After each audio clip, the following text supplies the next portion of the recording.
Hello everyone, welcome to extra classes. आज हम लोग देखेंगे another important topic which is stream function.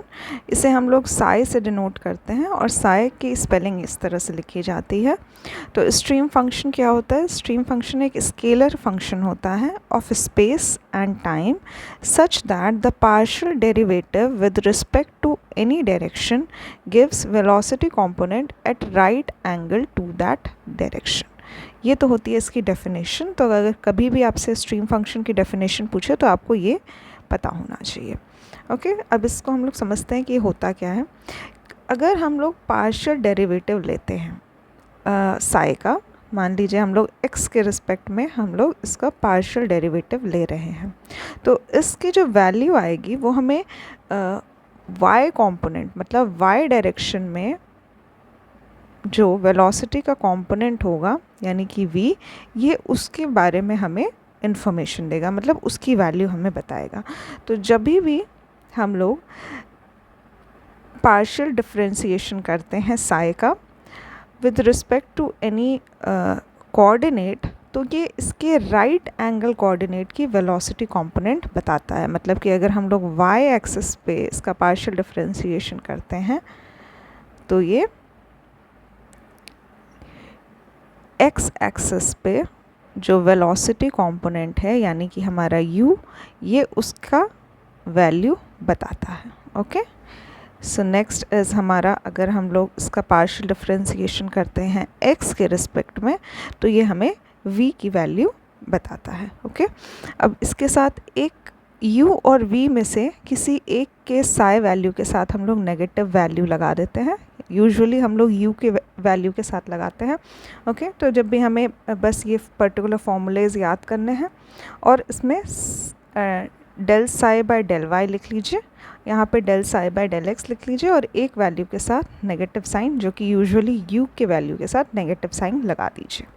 Okay, जब भी हम स्ट्रीम फंक्शन हमारे साथ एग्जिस्ट करता है, अगर हमें क्वेश्चन में दिया हुआ है कि साई एग्जिस्ट कर रहा है, तो फ्लो जो होता है वो हमारा पॉसिबल होता है, संभव है, और कुछ भी हो सकता है। रोटेशनल भी हो सकता है, इरोटेशनल भी हो सकता है। मतलब जो फ्लूइड के पार्टिकल्स हैं वो रोटेट भी कर सकते हैं और वो सिंपली फ्लो भी कर सकते हैं बिना रोटेट किए। ओके, बट ऐसा वेलोसिटी पोटेंशियल फंक्शन में नहीं था। उसमें इरोटेशनल फ्लो के लिए ही वेलोसिटी पोटेंशियल फंक्शन हमारा एग्जिस्ट करता था।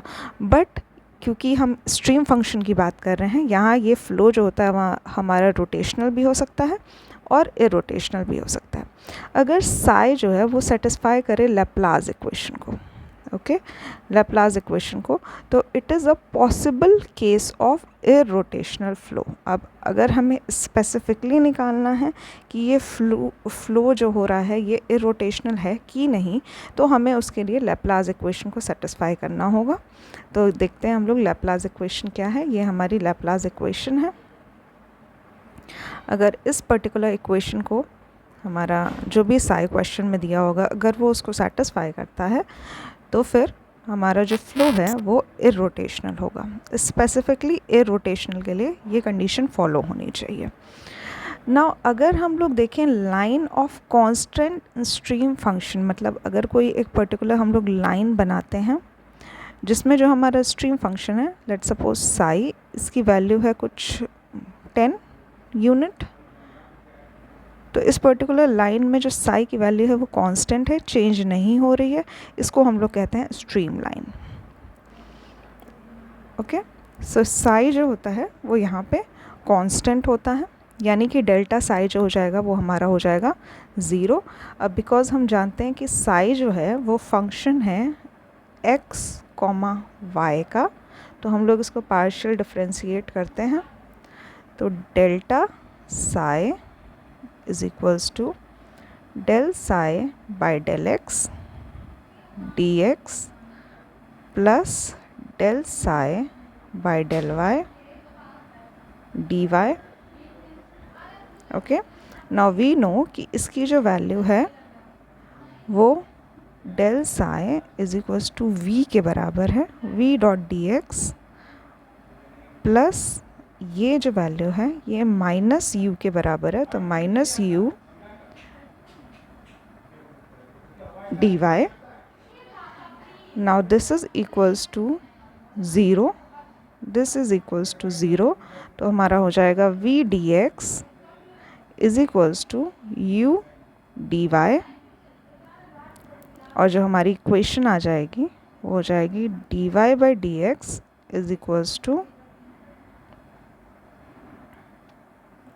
v by u। Okay, so ये स्लोप आ जाएगा किसी भी स्ट्रीम लाइन के इक्वेशन का। जो स्लोप होता है वो कुछ वेलोसिटी कंपोनेंट्स पे डिपेंड करता है, कुछ इस तरह से। मतलब कि अगर यहाँ पे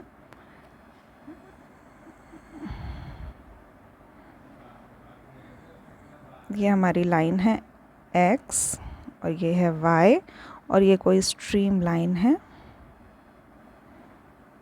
ये कोई स्ट्रीम लाइन है psi is equals to constant, तो इसका जो स्लोप हो जाएगा वो हो जाएगा v बाय u के बराबर। Okay, so this is all about stream function. इससे ज़्यादा स्ट्रीम फंक्शन के बारे में क्वेश्चन नहीं पूछता है थियोरेटिकल।